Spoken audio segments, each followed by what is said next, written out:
નમસ્તે મિત્રો, આજ સવારમાં આપ સૌનું સ્વાગત છે।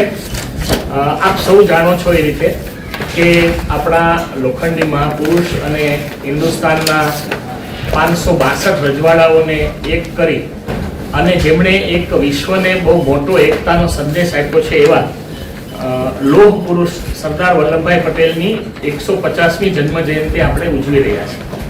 એના ભાગરૂપે તમામ જિલ્લામાં ખૂબ સુંદર કાર્યક્રમો થઈ રહ્યા છે। આપણા જિલ્લામાં ગાંધીનગર જિલ્લામાં 5 કાર્યક્રમો થવાના છે। એનો પ્રારંભ આવતીકાલે સવારે 9 વાગે કલોલથી થશે। પહેલી યાત્રા કલોલથી નીકળવાની છે અને એ યાત્રાનો રૂટ રહેશે સવારે 9 વાગે નારદીપુરથી મોખાસણ, ભાદોલ, ધમાસણા અને ત્યાં યાત્રા પૂરી થશે। બીજો યાત્રા છે આવતીકાલે છે એ ગાંધીનગર દક્ષિણમાં વિસ્તારમાં રહેવાની છે। એનો જે રૂટ છે એ પીડીપીયુ ક્રોસ રોડ થી ચાલુ થઈ શ્યામ સુકન પાસે થઈ સરદાર ચોક ઉડાસણ સુધી જશે। માનનીય કમિશનર સાહેબ અને માનનીય ડીડીઓ સાહેબ મારી સાથે છે। અમે ત્રણેય સાથે મળી અને ટીમ ની રીતે ખૂબ સુંદર આયોજન કરેલું છે।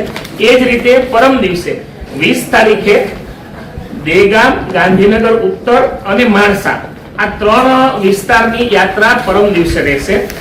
એમાં દેગામ તાલુકામાં સવારે 9:30 વાગે નાંદોલ થી નીકળી સલકી, વર્ધાના મુવાડા, અંગુથલા થઈ અને ધારીસણા જશે। એ જ રીતે ગાંધીનગર ઉત્તર બપોરે 3 કલાકે પરમ દિવસે 20 તારીખે સરઢવ, રૂપાલ થી રાંધેજા સુધી જશે અને માણસા તાલુકાની યાત્રા એ પણ 20 તારીખે બપોરે 3 વાગે લોદરાથી રીદ્રોલ, પાટણપુરા અને આજોલ સુધી જશે। ઓછામાં ઓછું 8 કિલોમીટરનું અંતર દરેક યાત્રાનું રહેશે અને ગામે ગામ અને આવતા વિસ્તારોમાં કોર્પોરેશનના બંને યાત્રામાં અને ગામડાની યાત્રામાં ગામે ગામ અતિ ઉત્સાહ લોકોમાં અત્યારે છલકાઈ રહ્યો છે। દરેક ગામે યાત્રાનું સ્વાગત થશે।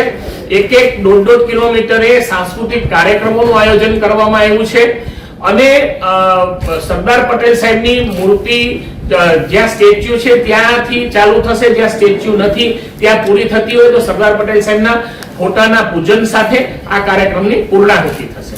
આમ ખૂબ સુંદર રીતે આખું આયોજન કરવામાં આવેલું છે।